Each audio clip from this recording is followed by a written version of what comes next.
Now, tens of thousands of children in France will be taking part in a 10-day no screen challenge, which kicks off tomorrow. So, no television, no video games, no consoles, and no smartphones. It's all part of an effort to get children to view the world through a different lens. We can now bring in Manos Antoninis, Director of Global Education Monitoring at UNESCO. Thank you very much for speaking to us here on France 24. Now, I have a 13-year-old nephew, and he doesn't believe me when I tell him I grew up in an age without smartphones, barely any computers, really. How important are initiatives like this 10-day challenge? Did you say it's for children? It's for children and some households as well. I wish I could just jump at the last minute and join them tomorrow. Why you have to check your emails on your phone all the time? Yes, it's so tiring to have the screen all the time next to you. Of course, it depends what job you do. For some jobs, having a phone is a lifeline. For other jobs, it is really so exhausting, the distraction of attention, especially if you want to focus on writing something, as we do, for instance. We have to recognize, of course, that for some people it gives them their daily bread. But I think escaping screens for 10 days Great idea. Sounds like the best thing possible. Now, UNESCO came out with a new report which states that digital technologies can be a tool for good, but they present risks. What are some of the main findings from this report? Well, first of all, we should say it's a report on education. We're not generalizing about the use of technology. Technology is our everyday life. We have a number of facts, a number of findings in this report. First of all, we know that technology in education is good. It helps improve some types of learning in some contexts, but we should avoid assuming that technology is a solution for everything in education. We need to define what the problem is. We know it leaves many behind. Many learners who don't have access on equal terms. We know that we underestimate the costs and we jump into purchasing technologies in education systems which have not proven their worth. And we know they have sustainability risks, not only economic, but also social and environmental. And I think it is the social risks that are of major concerns, the threats to our privacy, the threats to our information being released, but also the threats to our well-being. And I think that's what made us actually argue in the report that governments investing on technology in education should ask themselves 4 questions before they do so. Is it appropriate? Is it equitable? Is it scalable? And is it sustainable? I want to ask you about one of the findings of your report is that technology does reinforce gender-based stereotypes. How so? Well, it's quite a long story. Let's first of all remember that girls are doing much better than boys in school, in all subjects these days, even the world's poorer countries. But when it comes to performance in mathematics and science at the top end, boys still have the advantage. And it's true that girls have more mathematics anxiety than boys, even though they do on average as well as them. And that starts from biases that's at school, but also even at home. But how is technology playing a role in that? Well, let's think a step further that girls are discouraged from applying in STEM courses, science, technology, engineering, and mathematics. And then today, only 25% of jobs in these fields are taken by women. Even less when it comes to artificial intelligence or the generation of these algorithms.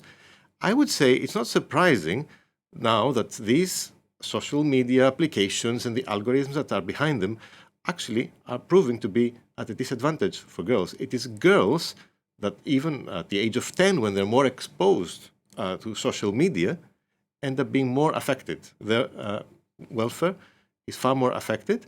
And we know that that also has an effect on their learning now.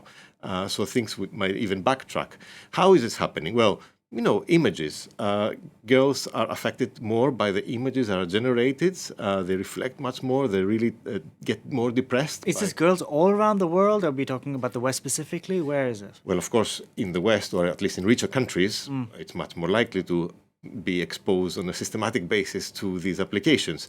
But I think this phenomenon is spreading now all over the world. But what explains these algorithms and the setting of these algorithms in certain countries like the United States, which would potentially be different to what kids in France are getting, or kids in TikTok's banned in India, so it's a bad example, but in other parts of Asia would be getting?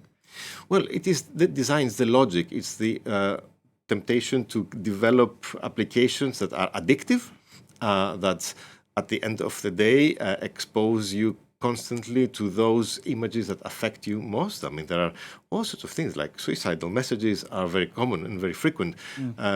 Body self-awareness and how girls are responding to constant messaging in those respects. There are aspects that I think if we had more gender balance in these jobs, they would have been thought through much more clearly and would not have been at the expense of girls, because at the end of the day, they perpetuate the very biases we're trying to break away from.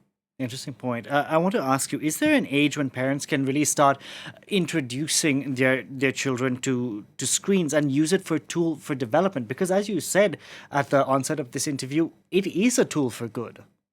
It can be a tool for good if it solves a particular problem in education. For instance, in a classroom where you have different skills among children, some are lagging behind, and they need to practice more in the classroom for some specific skills to learn them better, then a teacher might resort to some type of application that is using screens to catch up, to help them catch up, to also allocate their times better in the classroom. But it's not a solution in and of itself for everything that is wrong about education. Now, coming to screens, we know how detrimental the impact of screens is on even health. I think that's the interesting thing. The alarm signals have not come from education specialists. They have first come from health specialists, because exposure on screen time, which increased dramatically after COVID, during and after COVID, is now shown to have health consequences, negative health consequences. Of course, spending more time sitting, not having exercise, not socializing. There are a lot of issues of mental health even related to the exposure on screen. So I think there's now a universal agreement that below the age of 3, children should not be exposed to screens. But there are also the issues of phones. The report found that 1 in 4 countries in the world already have moved through their laws or their policies to ban the use of mobile phones in school environments. And that in itself shows that there is a concern among policymakers. Given that there's this concern among policymakers, do you think we're going to get more sort of initiatives like this 10-day challenge we're about to see here in France by countries around the world sort of wanting to see more of this, wanting to get their kids unhooked rather? I think so. I think maybe even parents themselves recognize the impact that exposure on screens has on their own time. So I think it's necessary to take some measures. Of course, bans are not the solution to everything, right? We need to be much more wise, much more clever, much more creative about creating other outlets for children to express themselves and not hook themselves to screens. Just give them old Nokia phones, which I had growing up, and I think it'll take care of the problem. Thank you very much for this discussion. Manos Antoninis joining us there from UNESCO. More news coming up with us. Stay with us.